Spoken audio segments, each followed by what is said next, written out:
ఎత్తులు వెళ్ళిపోయా. అక్కడ చూసి చలి, అక్కడికి వెళ్ళిపోతే రైల్వే స్టేషన్లో ఉండాల్సి వచ్చింది. నాకు ఎవరు తెలియదు. అక్కడ 3 రోజులు 3 రాత్రుళ్ళు రైల్వే స్టేషన్లోనే ఉన్నాను.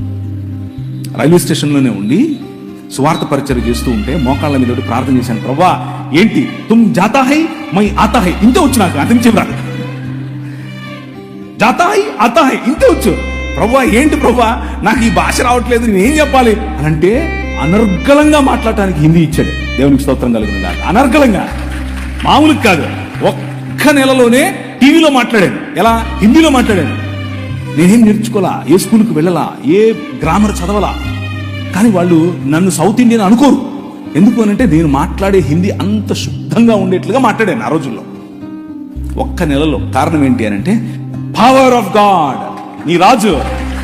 నీ రాజు ఆయన వాడుకోవాలి అనుకుంటే కావలసిన ఈవులు ఇస్తాడు, కావలసిన వరాలు ఇస్తాడు, కావలసినటువంటి అవకాశాలు ఇస్తాడు. నాకు ఇచ్చాడు. నేను వెళ్ళి మాట్లాడాను.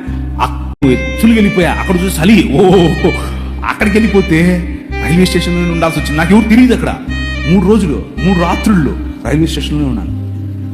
రైల్వే స్టేషన్లోనే ఉండి స్వార్థ పరిచయం చేస్తూ ఉంటే మోకాళ్ళ మీద ప్రార్థన చేశాను. ప్రభా ఏంటి తుమ్ జాతా హై మై ఆతా హై, ఇంతే వచ్చు నాకు, అంతకు చెప్పరాదు. జాతా హై ఆతా హై ఇంతే వచ్చు. ప్రభా ఏంటి ప్రభా నాకు ఈ భాష రావట్లేదు, నేనేం చెప్పాలి అని అంటే అనర్గళంగా మాట్లాడటానికి హిందీ ఇచ్చాడు. దేవునికి స్తోత్రం కలుగును గాక. అనర్గళంగా, మామూలు కాదు. ఒక్క నెలలోనే టీవీలో మాట్లాడాను. ఎలా? హిందీలో మాట్లాడాను. నేనేం నేర్చుకోలా, ఏ స్కూల్కి వెళ్ళలా, ఏ గ్రామర్ చదవలా. కానీ వాళ్ళు నన్ను సౌత్ ఇండియన్ అనుకోరు. ఎందుకు అనంటే నేను మాట్లాడే హిందీ అంత శుద్ధంగా ఉండేట్లుగా మాట్లాడాను ఆ రోజుల్లో. ఒక్క నెలలో. కారణం ఏంటి అనంటే పవర్ ఆఫ్ గాడ్. నీ రాజు ఆయన వాడుకోవాలి అనుకుంటే కావలసిన ఈవులు ఇస్తాడు, కావలసిన వరాలు ఇస్తాడు, కావలసినటువంటి అవకాశాలు ఇస్తాడు. నాకు ఇచ్చాడు. నేను వెళ్ళి మాట్లాడాను.